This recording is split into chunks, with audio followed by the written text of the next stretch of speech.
প্রত্যেকটা জায়গাতে নিয়ম আছে। পৃথিবীর অন্য কোনো ধর্মে আপনি এইসব নিয়ম নীতিগুলো পাবেন? কথা বলেন, পাবেন না।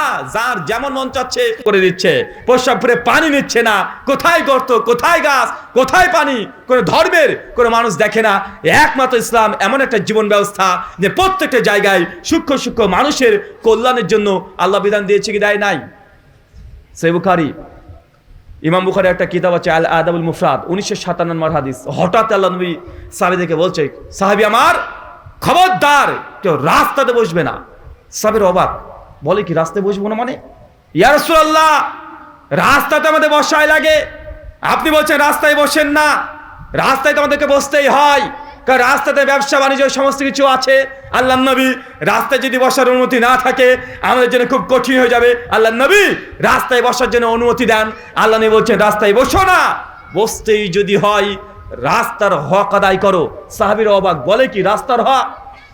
আমরা এটা জানি, বাপের প্রতি সন্তানের হক আছে, মায়ের প্রতি সন্তানের হক আছে, স্বামী স্ত্রীর হক আছে, প্রতিবেশীর হক আছে। রাস্তাতে জড় পদার্থ ইট ঢেল পাথর দিয়ে তৈরি হয়, এই রাস্তার আবার কি হক, রাস্তার আবার কি অধিকার, রাস্তাকে কিভাবে সম্মান করতে হয়? আল্লাহ বলছে রাস্তায় বসো না, বসতেই যদি হয় রাস্তার হক আদায় করো। আল্লাহ নবী তারপরে বললেন রাস্তার হক, রাস্তাতে যদি কোনো উঁচু নিচু জায়গা থাকে, ক্ষতিকর কোনো পদার্থ পড়ে থাকে, একজন মুসলমান আগে সেই ক্ষতিকর পদার্থ রাস্তা থেকে সরিয়ে পরিষ্কার করে দিবে, এটা রাস্তার হক। যদি না করেন রাস্তা আপনার জন্য বসে জায়েজ নয়। চাচা এবার বুঝতে পারছেন জান্নাত কি দিয়ে ঘেরা? কি দিয়ে ঘেরা বলেন তো? নিয়ম নীতি দিয়ে ঘেরা। মানে রাস্তাতে বসতেও পারবেন না যতক্ষণ মতো রাস্তার হক আদায় না করছেন। একটা মুসলমানদের গ্রাম আর একটা হিন্দু খ্রিস্টানদের গ্রাম, রাস্তা দেখলে বোঝা যাবে। মুসলমানের রাস্তা মানে মাঝখানে কোনো রকম উঁচু নিচু থাকবে না, মুসলমানের রাস্তা মানে কোনো ক্ষতিকারক পদার্থ পড়ে থাকবে না।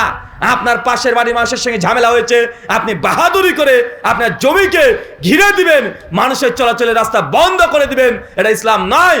যদি একটা আপনি করেন, রাস্তায় আপনার বসা জায়েজ নয়।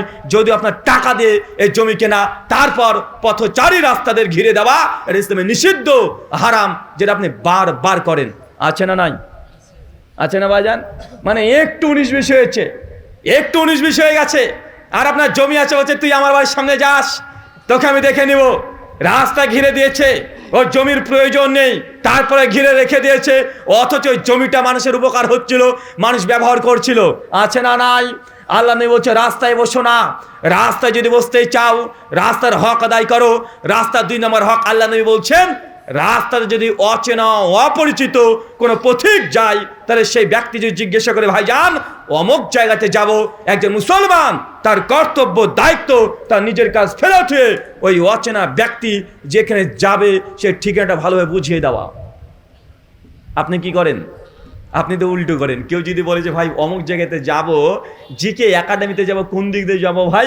আর যদি হয় পূর্ব দিক দিয়ে, আপনি বলেন পশ্চিম দিক দিয়ে। আছে না নাই? বদমাইশি করে উল্টো রাস্তা দেখায় কি দেখায় না? মানে যাবে যেখানে ও জানে, তারপরে বলতে চায় না। আছে না নাই? আল্লাহ হচ্ছে রাস্তায় বসো না, বসতে যদি হয় রাস্তার হক আদায় করো, এটা হচ্ছে রাস্তার হক।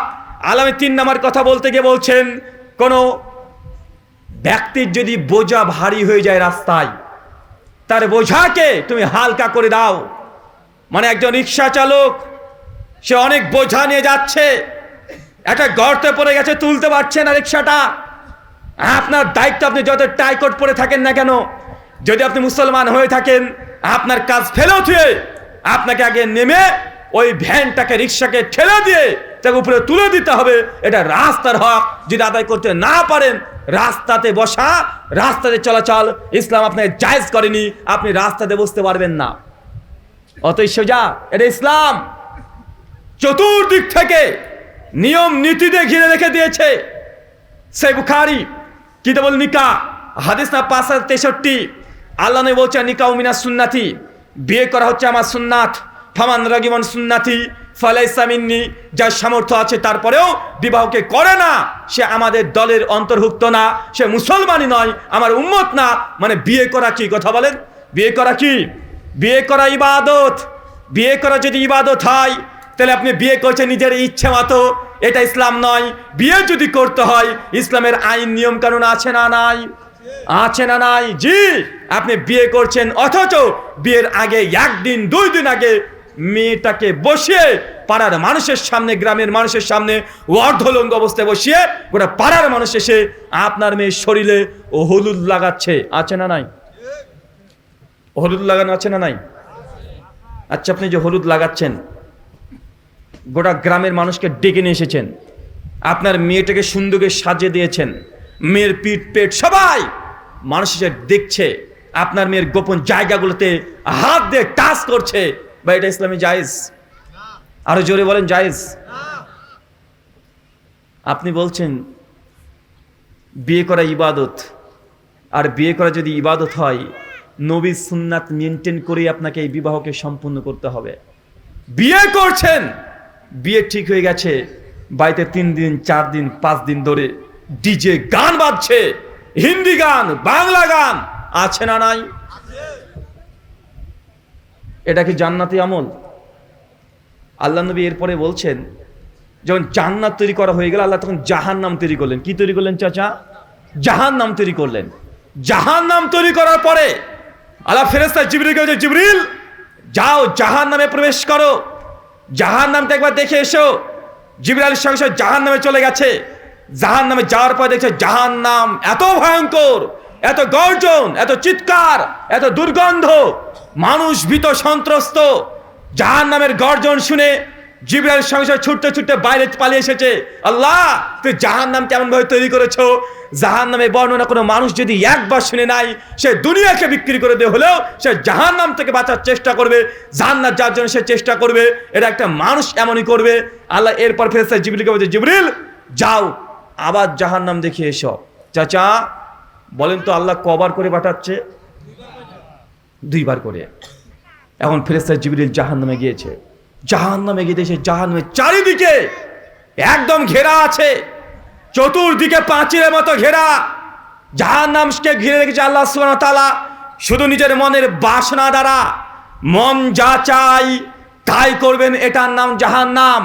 মন যা চাই আপনি তাই করবেন, এটার নাম জাহান্নাম। মানে আপনার মনে যা মন চাইবে সেটাই করেন, তাহলে আপনি জাহান্নামে চলে যাবেন। আর আল্লাহ যা চাই আপনি যদি তাই করেন, আপনি জান্নাত চলে যাবেন। এখন কি বুঝতে পারছেন জাহান্নাম কি দিয়ে ঘেরা? জাহান্নাম মনের কামনা বাসনা দিয়ে ঘেরা। মনে যা চাইবে এটা করবেন, এটাই জাহান্নাম। চাচা 60 বছর আপনার বয়স হয়ে গেছে, 40 বছর ধরে আপনি নামাজ আদায় করেন, এখন আপনি বিড়ি খাওয়া ছাড়েন নাই, এখনো জর্দা খাওয়া ছাড়েন নাই।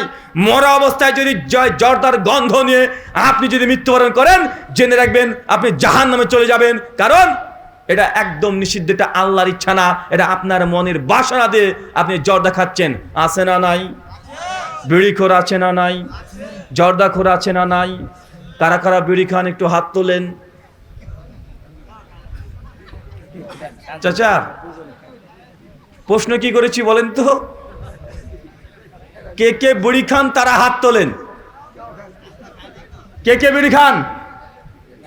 একজন, মাশাআল্লাহ। 2 জন বিড়ি খান, আপনিও খান। সুনান ইবনে মাজাহ হাদিস না 3376, আল্লাহ নবী বলছেন, কুল্লু মুস্কির খামরুন, কুল্লু খামরুন হারামুন। যেসব জিনিস খেলে নেশা হয় তার সবগুলো একদম হারাম, টোটালি হারাম। আজকে এই হাদিসটা শুনলেন, এরপরেও যদি বিড়ি সিগারেট জর্দা এগুলো যদি খান, জেনে রাখবেন আপনি হারাম খাচ্ছেন। কি খাচ্ছেন? হারাম খাচ্ছেন। আপনি জোর করে বিড়ি সিগারেট জর্দাকে বন্ধ করতে আমরা চাই না। আল্লাহ বলছেন, ফাযাক্কিরিন নামান তা মুযাক্কির লাস্তালাম বিমুসাইতির। আমাদের কাজ ছিল সত্যকে প্রচার করে দেওয়া। আপনি এই হাদিস জেনে গেছেন যে বিড়ি সিগারেট জর্দা সবগুলো নেশার দ্রব্য, তারপরে আপনি যদি খান এটা আপনার ব্যাপার। কিন্তু আল্লাহর নবী বলছেন জাহান্নামকে ঘেরা আছে নিজের মনের বাসনা দ্বারা। মন যা চায় তাই করবেন, এটার নাম জাহান্নাম। আপনি যদি জাহান্নামে যেতে চান, বেশি আমল করার দরকার নেই। বিড়ি খাওয়া, সিগারেট খাওয়া এটাই যথেষ্ট আপনার জাহান্নামে নিয়ে যাওয়ার জন্য। এই ছোট্ট একটা কাজই যথেষ্ট। 1 টাকার একটা বিড়ি আপনার জন্য যথেষ্ট জাহান্নামে নিয়ে যাওয়ার জন্য। সুনান ইবনে মাজাহ 3388 নম্বর হাদিস, আল্লাহ নবী বলছেন, যেসব জিনিসকে আমি খাবারকে হারাম করে দিয়েছি তার ব্যবসাও হারাম, এখন আপনি কি বুঝলেন? যেটা খাওয়া হারাম তার ব্যবসা কি? কথা বলেন, তার ব্যবসা কি? ব্যবসাটাও হারাম। মদ খাওয়া যেমন হারাম, মদের ব্যবসাও হারাম। পতিতালয়ে যাওয়া যেমন হারাম, পতিতালয়ের ব্যবসাও হারাম। সুদ খাওয়া যেমন হারাম, সুদের ব্যবসাও হারাম।